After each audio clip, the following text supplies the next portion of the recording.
Presiden Joko Widodo menunjuk BKKBN memimpin pelaksanaan program luar biasa penanganan stunting di Indonesia.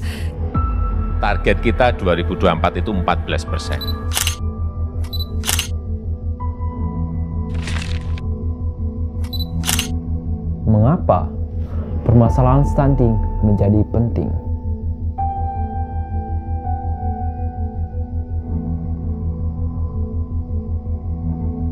Apa itu stunting? Stunting adalah kekurangan gizi pada bayi di 1000 hari pertama kehidupannya berlangsung lama dan menyebabkan terhambatnya perkembangan otak dan tumbuh kembang anak. Karena kekurangan gizi menahun, bayi stunting tumbuh lebih pendek dari standar tinggi balita pada umumnya. Tapi ingat, stunting pasti bertumbuh pendek. Tapi bertumbuh pendek belum tentu stunting. Selain itu, stunting juga disebabkan buruknya fasilitas sanitasi, minimnya akses air bersih, dan kurangnya kebersihan lingkungan juga menjadi penyebab stunting. Kondisi stunting pada anak tidak bisa dirubah dalam jangka pendek. Stunting pada anak menyebabkan terganggunya perkembangan otak, metabolisme tubuh, dan perkembangan fisik, sehingga ia tumbuh lebih pendek dari anak-anak seusianya. Seiring dengan bertambahnya usia anak, dampak stunting menjadi lebih serius, seperti kecerdasan anak di bawah rata-rata sehingga prestasi belajarnya tidak bisa maksimal. Sistem imun pada anak tidak baik sehingga dia mudah terkena penyakit. Anak akan lebih tinggi berisiko terkena penyakit diabetes, jantung, stroke, dan kanker. Terlalu banyak materi. Kembali ke pertanyaan awal. Mengapa permasalahan stunting menjadi penting?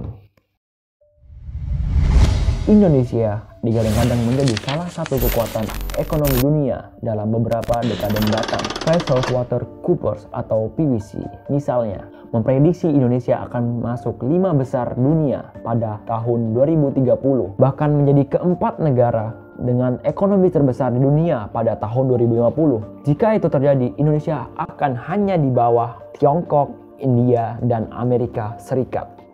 Prediksi tersebut didasarkan pada pertumbuhan ekonomi Indonesia yang dianggap stabil dan populasi yang sangat besar. Dari komposisi usia penduduk pada tahun 2030, 70% penduduk Indonesia di usia 15-65 tahun atau dalam masa usia produktif. Di komposisi inilah disebut bonus demografi. Kelompok usia produktif inilah yang jumlahnya 180 juta jiwa sebagai motor penggerak perekonomian Indonesia mendatang. Pernah nggak kalian kepikiran kalau itu semua terjadi? Tapi, bila kalian tidak peduli dengan permasalahan ini, namun Indonesia masih menghadapi kasus stunting yang tinggi. Hampir 1 dari 3 anak. Kita itu ketinggalan banget terutama di bidang math, science, dan reading. Sekolah pasti performa guru-guru kita. Sejumlah masalah mengancam bangsa. Menjadi sebuah kabar informasi dari ketegangan sosial, satu hal yang lambat laun bisa mengancam keutuhan bangsa, perpecahan sosial. kita ngapain aja selama ini? Ini saatnya.